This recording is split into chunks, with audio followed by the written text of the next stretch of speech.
Ya, pemirsa, Joko Chandra benar-benar membuat geger tanah air. Buron selama 11 tahun, tapi bulan lalu bisa melenggang bebas di tanah air. Banyak tudingan ada kekuatan yang membekingnya.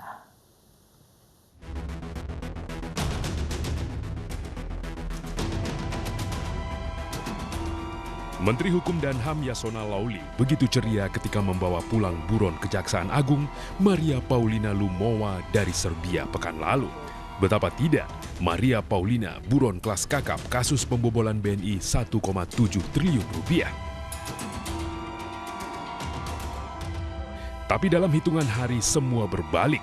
Kementerian yang dipimpin Yasona sedang diterpa kabar tak sedap lantaran buron kelas kakap lain Joko Chandra bisa melenggang bebas keluar masuk Indonesia.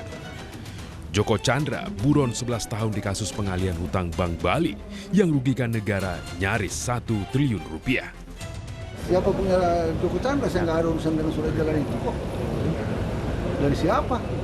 Saya nggak punya. Saya kan urusan imigrasi, bukan urusan surat jalan. Kalau lewat perbatasan, ada yang tidak lewat imigrasi. Banyak TKI kita yang lewat jalan tikus. Tolong dia kalau masuk jalur imigrasi.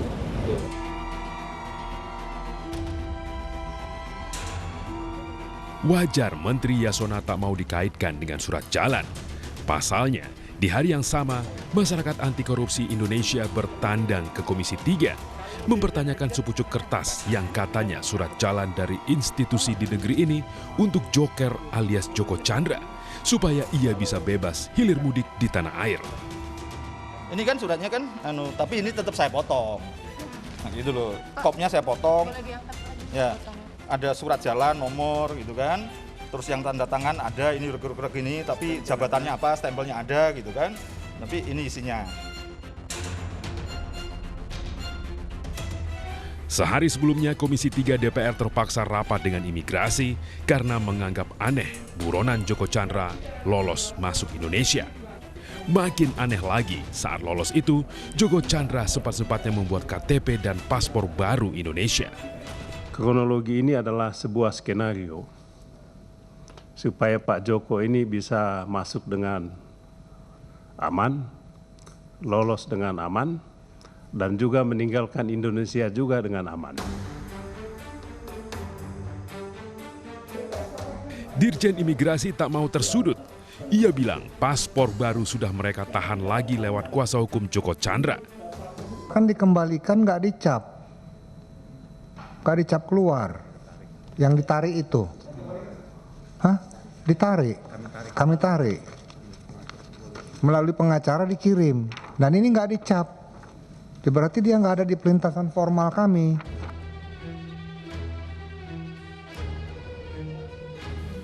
Kuasa hukum Joko Chandra menepis tuduhan ada skenario yang bikin kliennya tidak terdeteksi keluar masuk Indonesia.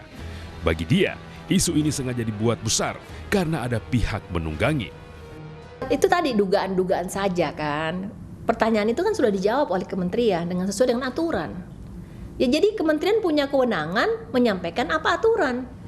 Aturan kementerian, dari Kementerian Dalam Negeri aturannya demikian. Aturan dari keimigrasian punya aturan. Jadi kita lihat kepada kementerian itu sendiri mempunyai aturan yang masing-masing mempunyai. Gitu loh. Jadi janganlah kita menyalahkan satu sama lain bahwa kecolongan. Gak ada yang kecolongan. Gak ada yang kecolongan. Memang aturannya begitu. Jadi tolong ya, tidak ada yang kecolongan, tapi aturannya memang begitu. Joko Chandra masuk ke Indonesia diperkirakan Mei hingga akhir Juni lalu. Ia mencoba peruntungan baru mengurus peninjauan kembali kasusnya di pengadilan. Dulu, 11 tahun silam, saat baru buron, ia pernah mengajukan PK, tapi gagal. Kasus Joko Chandra bermula saat Kejaksaan Agung menganggapnya terlibat permainan kotor mencairkan dana Bank Bali yang baru dapat suntikan BLBI. Setelah ditahan setahun, ia bebas karena pengadilan hanya anggap kasusnya perdata. Kejagung naik banding 8 tahun berselang. Hasilnya, Mahkamah Agung memutuskan Joko Chandra bersalah, harus dihukum 2 tahun penjara plus kembalikan uang 500 miliar rupiah lebih. Tapi sehari jelang putusan MA di tahun 2009, pengusaha properti ini sudah meninggalkan Indonesia. Cuma negara berhasil menyita uangnya di Bank Bali sekitar 500 miliar rupiah. Setelah mendapat warga negara Papua Nugini, Joko Chandra lebih banyak menghabiskan waktu di Malaysia dan kembali membangun bisnis properti. Sidang PK Joko Chandra di akhir Juni dan pekan lalu gagal digelar karena Joko sakit. Kuasa hukum bilang kliennya sakit setelah kedatangannya ke Indonesia gaduh. Jadi beliau itu mendaftarkan PK tanggal 8 Juni. Datang sendiri loh. Juni. Ya, datang sendiri nih. Saya merasa beliau sangat gentleman dalam kondisi COVID loh. Saya merasa jempol dengan beliau usia 70 berani masuk Indonesia. Saya cuma bikin berani masuk ke Indonesia dalam keadaan COVID. Itu kan riskan umur 60 ke atas. Saya sebenarnya agak topi sama beliau. Mau karena hanya sekejar mengejar keadilan bagi dirinya. Tanggal 8, tanggal 11 ya, jelas ada panggilan resmi dari pengadilan. Artinya kalau mau ada penangkapan dia buron, kenapa nggak dilakukan saat itu? Ya, bahkan Joko Chandra bisa melakukan perpanjangan paspor tanggal 22. Ya, kenapa? Ada apa ini? Kok baru 2 hari sebelum persidangan lalu kemudian terjadi seperti ini? Blodak masalah ini, siaran dan sebagainya. Ada apa gerangan? Menko Polhukam Mahfud MD sudah mengumpulkan Kabar Reskrim Mabes Polri, Wakil Jaksa Agung, Dirjen Imigrasi Kemenkumham, serta Dirjen Dukcapil Kemendagri dan meminta segera menangkap Joko Chandra. Karena bagaimanapun malu negara ini kalau dipermainkan oleh Joko Chandra. Polisi kita yang hebat masa tidak bisa nangkap, Kejaksaan Agung yang hebat seperti itu masa tidak bisa nangkap gitu.